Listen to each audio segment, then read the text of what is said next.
유튜브로 읽는 박정희 전기 6권 한 운명적 인간의 나상. 다시 열리는 정치의 계절.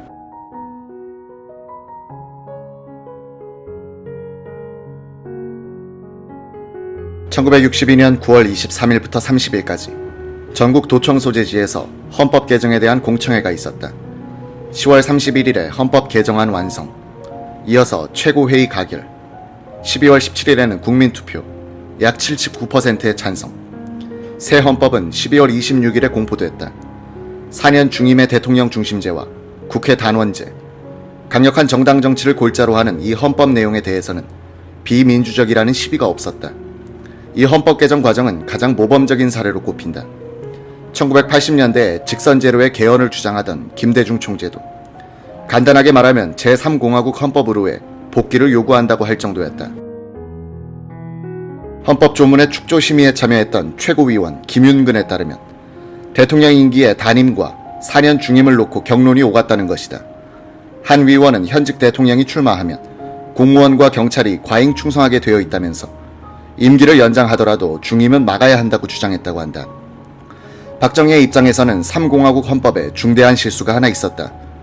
과거 헌법에는 대통령과 장관 등이 직무집행에 있어서 헌법과 법률을 위반했을 때의 탄핵소추 의결 조건을 국회의원 50인 이상 발의에 제적의원 3분의 2 출석과 출석의원 3분의 2 찬성으로 엄격하게 규정했었다. 개정헌법은 이를 30인 이상의 발의에 제적의원 과반수의 찬성으로 대통령과 장관들에 대한 탄핵소추를 의결하여 탄핵심판위원회로 넘길 수 있고, 의결을 받은 자는 탄핵 결정이 날 때까지 그 권한 행사가 정지되도록 했던 것이다. 만약 야당이 국회의 과반수 의석을 차지하면 여당 출신 대통령을 쉽게 탄핵 의결할 수 있다는 의미다. 박정희 의장은 개정 헌법이 공포된 다음에 이 조항을 발견하고 화를 냈으나 떠나간 버스를 향해 손 흔들기였다. 이 조항은 1969년에 삼선 개헌을 허용하는 헌법 개정을 할 때 대통령에 대해서는 국회의원 50인 이상의 발의와 제적의원 3분의 2 이상 찬성으로 탄핵소추를 발의할 수 있다로 개정됐다. 개정헌법 제4조는 신설된 것인데 대한민국은 국제평화의 유지에 노력하고 침략적 전쟁을 부인한다는 내용이다. 전 헌법에는 대한민국은 모든 침략적인 전쟁을 부인한다. 국군은 국토방위의 신성한 의무를 수행함을 사명으로 한다로 되어 있었다. 즉, 해외에 파병할 때는 국군의 설치 목적과 위배될 가능성이 제기됐다. 박정희는 당시 월남 파병을 생각하고 있었는데 어느 날 헌법 개정의 실무 책임자 이석재 법사위원장이 찾아와서 문제를 제기했다. 각하, 6.25 때 유엔의 16개국이 군대를 보내서 우리를 도와줬는데 반대 상황에서 우리도 군대를 해외에 보낼 수 있습니다. 그래서 국제평화를 위해서 파병이 가능하도록 조문을 만들었습니다.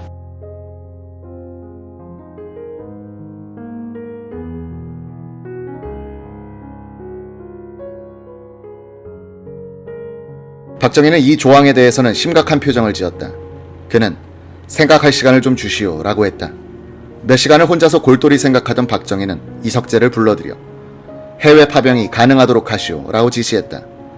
이렇게 하여 그 3년 뒤 우리 국회가 월남 파병을 의결할 때 헌법 위반 논쟁을 피할 수 있었다. 제3공화국 헌법은 또 국회의원 후보는 소속 정당의 추천을 받아야 출마할 수 있도록 함으로써 무소속 출마를 봉쇄했다. 국회의원은 임기 중 당적을 이탈하거나 변경한 때 또는 소속 정당이 해산될 때는 의원직을 상실하도록 규정했다. 정당 정치를 강화하기 위한 목적에서였다. 1962년 12월 6일을 기해 계엄령이 해제되고 17일에 국민투표로 헌법 개정안이 확정된 후 20일부터는 대통령 선거법과 국회의원 선거법의 개정 작업이 시작됐다. 12월 23일 워커힐 준공식에 참석했던 최고회의 위원들은 한국관에서 가칭 재건당의 비밀 창당 작업을 지휘해온 이영근 정보부 차장으로부터 보고를 들었다. 당 총재를 중심으로 해서 일사불란하게 움직이는 정당을 만들기 위해서 사무당원 우위에 이원제 정당을 만들었습니다. 혁명 주체 위주의 군인 출신 정당이라는 평을 안 듣기 위해서 신경을 써야 했습니다. 그래서 정치에 때묻지 않은 덕망 있는 인사를 선택해서 당을 조직했습니다. 파벌이 없는 정당을 만들기 위해서 자천타천의 정치 지망생은 한 사람도 입당시키지 않았습니다. 국회의원이 되려는 혁명 주체에게는 비례대표제 국회의원이라는 길을 열어놓았습니다.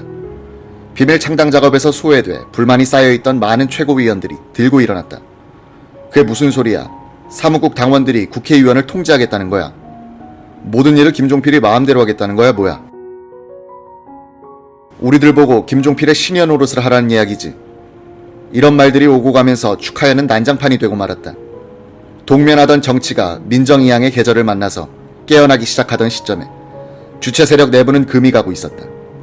문제의 재건동지회 조직은 박정희, 김종필, 이영근, 강성원 라인에서 주도했다. 김종필 부장은 정책연구실 행정관 강성원 소령에게 일을 맡기면서 창당 작업에 바람막이를 해줄 사람으로서 648기 동기인 이영근 정보부 차장을 지명하여 사무총장으로 내보냈다. 강성원은 정치활동이 금지된 기간에 혁명 주체 세력이 사전 조직을 해야 하는 이유에 대해서 이런 논리를 내놓았다. 정치활동이 재개되면 아마추어들인 우리는 구 정치인들에게 이길 수 없습니다. 그 전에 준비를 해야 합니다.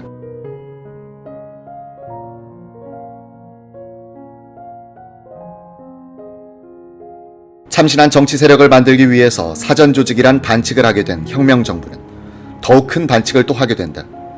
증권 파동을 일으켜 거액을 남기고 이를 창당 자금으로 쓴 것이다. 김포 해병여단장 출신 최고위원 김윤근의 기억에 따르면 김종필 정보부장은 증권 파동으로 웅성거릴 때 최고위원들이 어떻게 된 일이냐고 질문하자 대수롭지 않다는 듯이 답했다고 한다. 새 정당을 조직하려니까 돈이 많이 듭니다. 정당을 만드는데 국고금을 쓸 수 없지 않습니까? 그래서 증권시장에 조달하여 쓴 것입니다.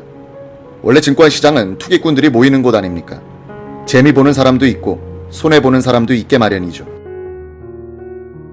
이 방법은 제2차 세계대전 중 미국 CIA가 부족한 공작비를 보충하는 방법으로 썼는데 우리도 그 방법을 모방해봤습니다. 김윤근은 증권 파동의 피해액이 얼마인지 모를 때라 반론을 제기할 수 없었다고 한다. 1963년 3월 28일 미국 백악관 안보회의가 케네디 대통령에게 올린 한국 정세 보고서엔 김종필이 한국 역사상 최대 규모의 증권 조작을 통해서 2천만에서 3천만 달러를 벌었다고 쓰여있다. 이 증권 파동의 중심 인물인 정보부 행정관 강성원도 그때 약 20억 원을 벌어 재건동지에 조직했었다고 증언했다. 1인당 국민소득이 80달러이던 때 20억 원은 국민소득이 100배가 된 요사이 돈 가치로는 약 2천억 원이다. 그만한 돈이 사전 조직에 들어간 데다가 강력한 정보부가 조직 활동을 지휘하니 유능한 사람들을 모으는 데는 어려움이 적었다.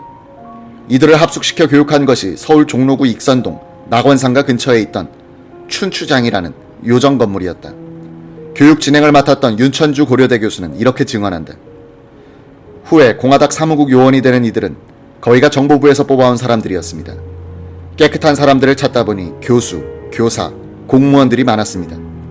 비자발적으로 온 사람들도 있었지만 순박하고 성실한 사람들을 잘 골랐다는 생각을 했죠. 교육은 1기에 20명에서 30명씩 일주일간 했습니다. 저는 정치 행태론을 강의했고 한태연, 문홍주, 이종극 같은 학자들이 강사로 참여했습니다. 교육 내용의 핵심은 5.16 혁명 이념을 계승하여 어떻게 하면 조국 근대화를 이룩할 것인가, 그 방법론으로서 어떻게 하면 보스나 파벌 중심의 사당이 아닌 국익 중심의 공당을 만들 것인가였습니다. 이원 조직이라 해서 말이 많았지만 우리는 영국 보수당을 모델로 삼았습니다. 당에서 결심한 노선에 따라 국회의원들이 국회에서 활동하도록 통제해야 국가 이익이 도모될 수 있다고 생각했고, 그러자니 사무국이 강력해져야 한다는 결론에 이른 것입니다. 사전 조직이라 하지만 엄격하게 말하면 사무국 사전 조직이었습니다. 사무국 요원은 국회의원으로 출마할 수 없다고 되어 있었습니다. 재건동지회 사전 조직의 실무 책임자였던 강성원은 장교 시절 미국에서 기획제도에 대해서 공부한 적이 있었다. 그는 동료 정지원 소령과 함께 사전 조직을 사실상 주도했다. 정 소령도 기획장교로 이름을 날린 사람이었다. 한국군이 미국에서 배워온 기획과 조직의 경험이 정당 조직에 활용된 경우다. 강성원이 만든 재건동지회 조직 원리에는 이런 내용이 들어있었다. 하나, 공공조직의 원리. 개인 중심이나 인물에 대한 충성을 지향하고 공익을 위해 충성하도록 한다. 둘, 점조직 원리. 파벌과 계보를 배제하고 이념 중심으로 결속한다. 일체의 연계는 당의 기구를 통하도록 한다. 셋, 핵심 조직의 원리. 선거 때와 평상시 구별 없이 계속적인 조직 활동을 한다. 일선 당원들은 적극적인 사회 참여를 통해서 국민들의 정치의식을 높인다. 넷, 영도권 확립의 원칙. 지도체계를 단일화하여 운영과 관리는 신속을 원칙으로 한다. 다섯, 범국민적 조직. 선거구의 이익보다 전 국민적 복지를 추구하는 민족적 지도층을 형성한다. 사무국 요원들에 대한 교육이 공산당식 밀봉교육이었다는 일부의 비난에 대해서 경남지역 사무국장 요원으로 뽑혀 올라갔던 예춘호는 전혀 그런 일이 없었다고 했다. 5기생으로 교육을 받았는데 강의는 전원이 함께 받고 수업 후는 대여섯 명씩의 그룹별로 밤이 늦도록 토론과 의견 교환을 나누며 사명감과 희망이 부푼 시간을 보냈다. 가르치는 사람이나 강의 받는 사람의 구별이 없었다. 오직 새 사회 건설의 담당자로 선택된 자부와 긍지, 그리고 신념이 넘치고 있을 뿐이었다. 부산으로 돌아온 나는 새 사람이 되어 있었다. 공화당의 초대 대변인이 되는 조선일보 윤주영 편집국장은 강성원으로부터 끈질긴 영입 요청을 7개월간 거절하다가 1962년 12월에 입당을 승낙하고 춘추장에서 교육을 받았다.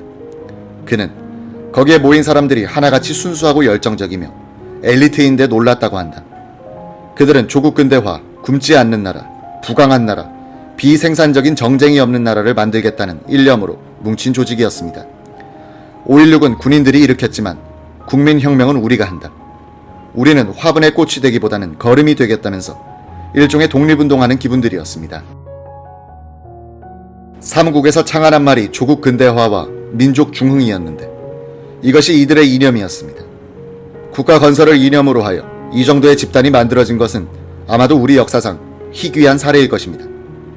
통역 장교 출신으로서 영자신문 코리아 리퍼블릭에서 기자로 일하던 박일영의 경우 재건동지회에 추천되어 사무국 요원이 됐다. 그는 서울시 조직 담당이 돼 선거구마다 사무국장 요원을 찾아 나서는 일을 했다. 용산구 사무국장 김득황, 중구 사무국장의 박인각이 발탁됐다. 박일영 자신은 합동통신 외신부 기자 장한철을 추천했다. 장한철은 재건동지회에 들어간 뒤 합동통신 외신부에서 함께 일한 이영희 기자를 추천했다. 이 기자의 이름은 조사부로 넘겨져 포섭 대상에 올랐다.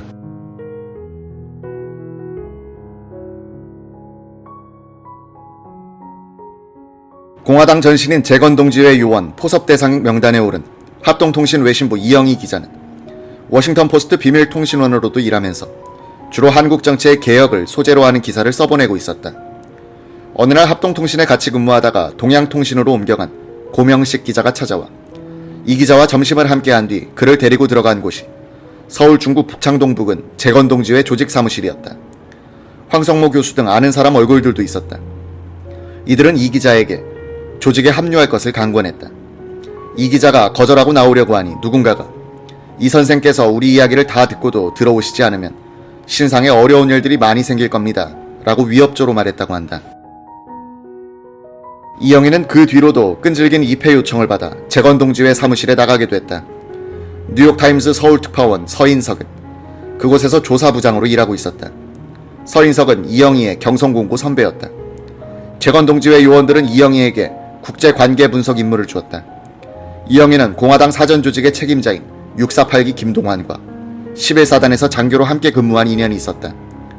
이 기자는 부탁받은 논문을 써준 뒤 김동환에게 정치에는 적성이 맞지 않는다면서 조직을 떠났다고 한다.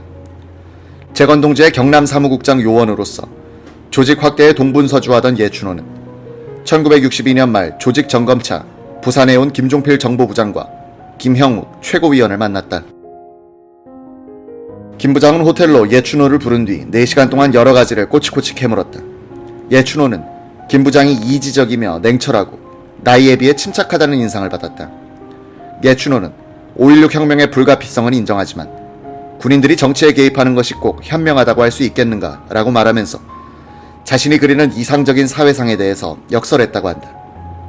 박정희 의장도 연말에 요원교육장인 서울 낙원동 춘추장에 들러 한 20분간 보고를 듣고 갔다.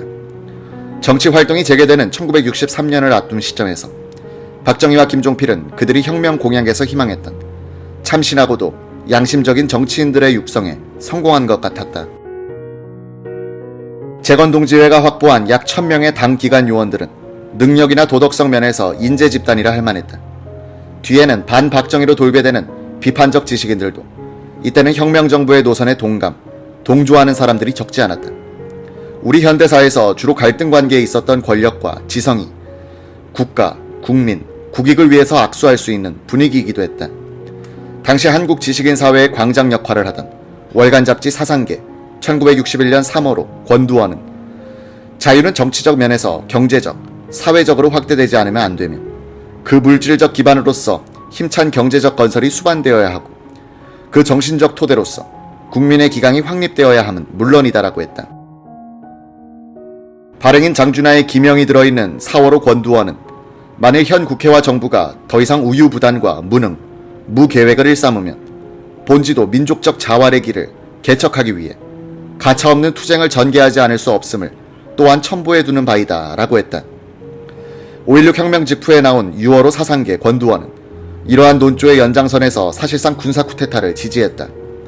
이 권두원은 정치 생리와 사고방식에 있어서 자유당과 본질적으로 다를 것이 없는 민주당은 파쟁과 이권운동에 몰두하여 귀중한 시간을 낭비하고 그 결과로 사치, 퇴폐, 패배주의의 풍조가 이 강산을 풍미하고 이를 틈타서 북한의 공산도당들은 내부 혼란의 조성을 백방으로 획책하여 왔다고 지적했다.